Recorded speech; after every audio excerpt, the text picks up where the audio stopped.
കഫം അലർജിയൊക്കെ കുറയ്ക്കാൻ വേണ്ടിയിട്ട് ഇത്തരം വിറ്റാമിനുകൾ ഭക്ഷണത്തിൽ നിർബന്ധമായിട്ടും ഉൾപ്പെടുത്തിയിരിക്കണം. ആദ്യമായിട്ട് വിറ്റാമിൻ ഡി ആണ്. വിറ്റാമിൻ ഡി കുറഞ്ഞാൽ തന്നെ നീർക്കെട്ട് നമ്മുടെ ശരീരത്തിൽ കൂടുതലായിട്ട് ഉണ്ടാവുന്നു. അലർജിയുടെ പ്രധാന കാരണവും ഈ നീർക്കെട്ട് തന്നെയാണ്. വ്യക്തമായിട്ടുള്ള രക്തപരിശോധന ചെയ്യുകയും എത്രത്തോളം വിറ്റാമിൻ ഡി കുറവുണ്ട് അതിനനുസരിച്ച് ഒരു ഡോക്ടറുടെ നിർദ്ദേശപ്രകാരം അതിന് തീർച്ചയായിട്ടും സപ്ലിമെന്റ്സ് എടുക്കേണ്ടതാണ്. അല്ലാതെ നിങ്ങൾ ഒറ്റയ്ക്ക് ട്രീറ്റ്മെന്റ് ചെയ്യരുത്. കാരണം കൊഴുപ്പിൽ അലിഞ്ഞു പോകുന്ന ഒരു വിറ്റാമിൻ ആണ്. ഓവറായിട്ട് നമ്മുടെ ബോഡിയിലേക്ക് അത് വരുന്നത് നല്ലതല്ല. രണ്ടാമതായിട്ട് കഴിക്കേണ്ട വിറ്റാമിൻ സി ആണ്. നമ്മുടെ സ്ഥലങ്ങളുടെ ആരോഗ്യത്തിന് വളരെയധികം നല്ലതാണ്. പ്രത്യേകിച്ച് നമ്മൾ കൂടുതലായിട്ട് കണ്ണ് ചൊറിയുക, കണ്ണിൽ ഇറിറ്റേഷൻ ഉണ്ടാവുക, മൂക്കൊലിപ്പ്, തുമ്മലൊക്കെ കൂടുതലുള്ള ആളുകൾക്ക് ഈ വിറ്റാമിൻ സി കഴിക്കുന്നതിലൂടെ അതിന്റെ ബുദ്ധിമുട്ടുകൾ നല്ല രീതിയിൽ കുറയുന്നു. വിറ്റാമിൻ സി എന്ന് പറയുമ്പോൾ അധികം ആളുകളും കൂടുതലായിട്ടുള്ള സിട്രസ് ഫ്രൂട്ട്സ് ആയിട്ടുള്ള ഓറഞ്ച്, മുസമ്പി ഒക്കെയാണ് കൂടുതലായിട്ട് കഴിക്കുക. എന്നാൽ അതിനേക്കാളും കൂടുതലായിട്ട് ഇത് അടങ്ങിയിരിക്കുന്ന ഭക്ഷണങ്ങൾ എന്ന് പറഞ്ഞിട്ടുണ്ടെങ്കിൽ പല നിറങ്ങളിലുള്ള കാപ്സിക്കം കഴിക്കാം. പേരക്ക അവൈലബിൾ ആയിട്ടുള്ള ഏറ്റവും നല്ലൊരു സോഴ്സ് ആണ്. നെല്ലിക്ക, മാമ്പഴം, ബ്രൊക്കോളി നന്നായിട്ട് വേവിച്ച് കഴിക്കുക. കാരണം ബ്രൊക്കോളിയിൽ വിറ്റാമിൻ സിയും അതുപോലെ തന്നെ ആന്റി ഓക്സിഡൻസും കൂടുതലായിട്ട് അടങ്ങിയിരിക്കുന്നുണ്ട്. ആഴ്ചയിൽ 1-2 ദിവസം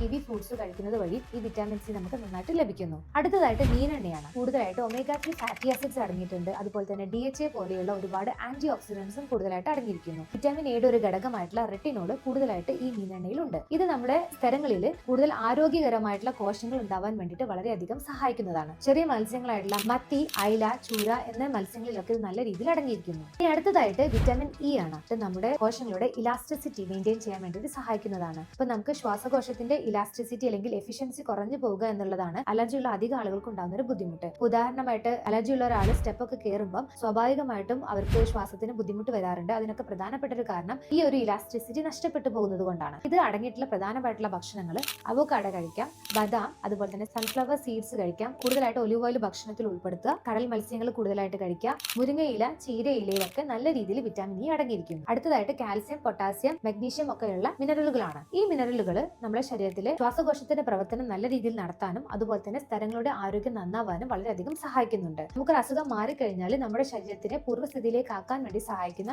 ഏറ്റവും പ്രധാനപ്പെട്ട മിനറലുകളാണ് ഇതൊക്കെ. തൈര് നല്ല രീതിയിൽ ഭക്ഷണത്തിൽ ഉൾപ്പെടുത്തുക. അതുപോലെ മത്സ്യം, മാംസം കൂടുതലായിട്ട് കഴിക്കുക. വാൾനട്ട്, ബദാം, പച്ചക്കറികൾ കൂടുതൽ കഴിക്കുക. പരിപ്പ്, കടല, ചെറുപയർ ഇങ്ങനെയുള്ള ഒരുപാട് കാര്യങ്ങൾ നമ്മുടെ ഭക്ഷണത്തിൽ ഉൾപ്പെടുത്തുന്നത് വഴി ഈ മഗ്നീഷ്യം ഒക്കെ നമുക്ക് നല്ല രീതിയിൽ കിട്ടുന്നതാണ്. മുതിർന്നവരെ പോലെ തന്നെ കുട്ടികൾക്കും ചെറുപ്പത്തിലെ തന്നെ ഈ ഭക്ഷണങ്ങൾ ശീലമാക്കുക. കാരണം ഇടയ്ക്കിടയ്ക്ക് കഫക്കെട്ട് ഉണ്ടാകുന്ന കുട്ടികൾക്കും അലർജി ഉണ്ടാകുന്ന കുട്ടികൾക്കും നമ്മൾ ആദ്യം തന്നെ ഇതൊക്കെ ശീലിപ്പിച്ച് കഴിഞ്ഞിട്ടുണ്ടെങ്കിൽ അത് ഉണ്ടാവാനുള്ള സാധ്യത വളരെ നല്ല രീതിയിൽ കുറയുന്നതാണ്. പ്രോപ്പർ ആയിട്ടുള്ള അലർജി ട്രീറ്റ്മെന്റിനോടൊപ്പം ഇത്തരം വിറ്റാമിനുകളുള്ള ഭക്ഷണങ്ങളും കൂടി നമ്മൾ കഴിച്ചാൽ നല്ല രീതിയിൽ നമുക്ക് മാറ്റം ഉണ്ടാവുന്നതാണ്. ഈ ഒരു വീഡിയോ നിങ്ങളുടെ ഫ്രണ്ട്സിനും റിലേറ്റീവ്സിനും മാക്സിമം നിങ്ങൾ ഷെയർ ചെയ്യും.